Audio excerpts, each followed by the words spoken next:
Iran, America और Israel के बीच बढ़ते तनाव के बीच एक बड़ी और चौंकाने वाली खबर सामने आई है, जिनके वैश्विक रणनीति में हलचल मचा दी है।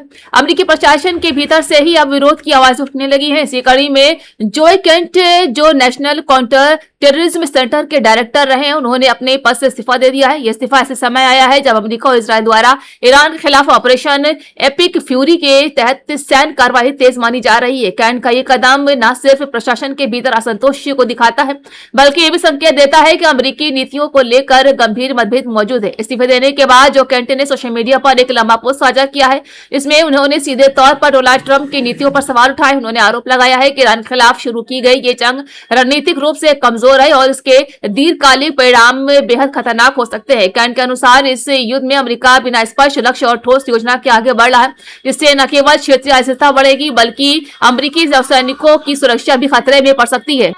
आपको बता दें कि केंट ने अपने बयान में यह भी कहा है कि इजरायल और अमेरिका के बीच बढ़ती सैन्य साझेदारी ने इस संघर्ष को जटिल बना दिया है। उन्होंने दावा किया है कि कई अहम फैसले बिना पूरी खुफिया जानकारी के लिए किए गए, जो भविष्य में बड़े संकट का कारण बन सकते हैं। उन्होंने चेतावनी दी है कि यह युद्ध मिडिल ईस्ट को एक लंबे और विनाशकारी संघर्ष की ओर ढकेल सकता है, जैसे कि पहले इराक और अफगानिस्तान में देखा गया था। उन्होंने ऑपरेशन एपिक फ्यूरी को लेकर भी कई चौंकाने वाले खुलासे किए हैं। केंट के मुताबिक इस ऑपरेशन के तहत किए जा रहे हमलों में पारदर्शिता की कमी है और कई बार नागरिक इलाके को भी नुकसान पहुंचा है। हालांकि आधिकारिक तौर पर इन दावों की पुष्टि नहीं हुई है, लेकिन उनके इस बयान ने अंतर्राष्ट्रीय स्तर पर चिंता बढ़ा दी है।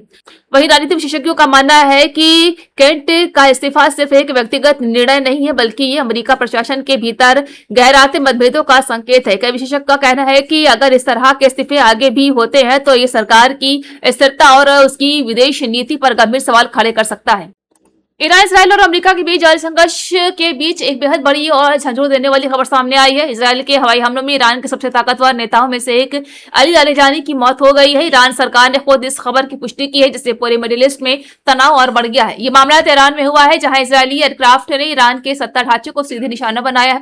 अली लारिजानी ईरान के सुप्रीम नेशनल सिक्योरिटी काउंसिल के सचिव थे और देश की सुरक्षा रणनीतियों में उनकी भूमिका बेहद अहम मानी जाती है। उन्हें ईरान का औपचारिक सुरक्षा प्रमुख भी माना जाता है। अली खामेनेई के बेहद करीबी होने के कारण उनकी पकड़ सत्ता के अंदरूनी हलकों में बहुत मजबूत थी। यही वजह है कि उन्हें ईरान की रणनीतिक सोच का मुख्य चेहरा माना जाता था। रिपोर्ट्स के मुताबिक इस हमले में लारिजानी के साथ उनके बेटे और कई बॉडीगार्ड्स भी मारे गए। ईरान की नेशनल सिक्योरिटी काउंसिल ने उन्हें शहीद बताते हुए कहा है कि उन्होंने अपनी पूरी जिंदगी इस्लामिक गणराज्य की सेवा में समर्पित कर दिया है। इस घटना के बाद ईरान में शोक और गुस्से का माहौल है और बदले की कार्रवाई की आशंका भी तेज हो गई। मिडिल ईस्ट में जारी भीषण युद्ध अब एक और खतरनाक मोड़ में पहुंच चुका है। ईरान में लगातार हमलों ने पूरे क्षेत्र में दहशत का माहौल बना दिया है। मिडिल ईस्ट के कई देश इस संघर्ष की चपेट में आ चुके हैं, जहां हालात तेजी से बिगड़ते जा रहे हैं। बताया जा रहा है कि ईरान की तरफ से बैलिस्टिक मिसाइलों और ड्रोन के जरिए बड़े पैमाने पर हमले किए जा रहे हैं, जिससे इलाके में भारी तबाही हुई है। इस पूरे संघर्ष की जड़ में वो बड़ा घटनाक्रम है जब तेहरान में इजरायल और अमेरिका के संयुक्त एयरक्राफ्ट में ईरान के सुप्रीम लीडर अली खामेनेई की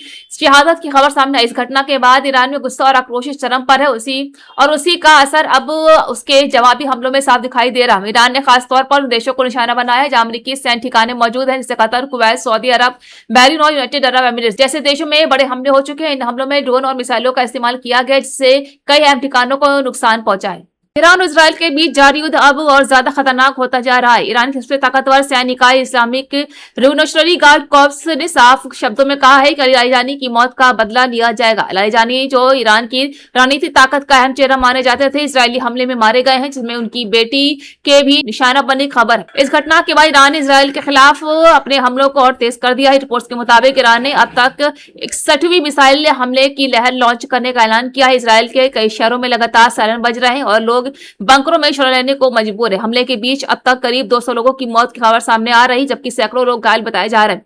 मिसाइल हमलों से कई रिहायशी और औद्योगिक इलाकों को भारी नुकसान पहुंचा, जिससे हालात बेहद गंभीर हो चुके हैं। रूस और पाकिस्तान के बीच तेल को लेकर एक बड़ी डील की चर्चा तेज हो गई, जिससे अंतर्राष्ट्रीय बाजार में हलचल मचा दी है। खबर है कि रशिया ने पाकिस्तान को सस्ता तेल देने की पेशकश की है, लेकिन इसके बदले कुछ खास शर्तें भी रखी गई है। इस संभावित समझौते के दोनों देशों के लिए रणनीतिक रूप से बेहद अहम माना जा रहा है। सूत्रों के मुताबिक रूस पाकिस्तान को रियायती दरों पर कच्चा तेल देने के लिए तैयार है, लेकिन इसके लिए पाकिस्तान को भुगतान और लॉजिस्टिक्स से जुड़ी कुछ शर्तों को पूरा करना होगा। माना जा रहा है कि रूस चाहता है कि भुगतान डॉलर की बजाय वैकल्पिक मुद्रा में किया जाए, ताकि पश्चिमी प्रतिबंधों के असर को कम किया जा सके। दरअसल यूक्रेन युद्ध के बाद रशिया पर लगे आर्थिक प्रतिबंधों ने उसके तेल निर्यात के पारंपरिक बाजारों को प्रभावित किया है। ऐसे में रूस से एशियाई देशों, खासकर पाकिस्तान जैसे ऊर्जा संकट झेल रहे देश के साथ नए समझौते करने की कोशिश कर रहा है।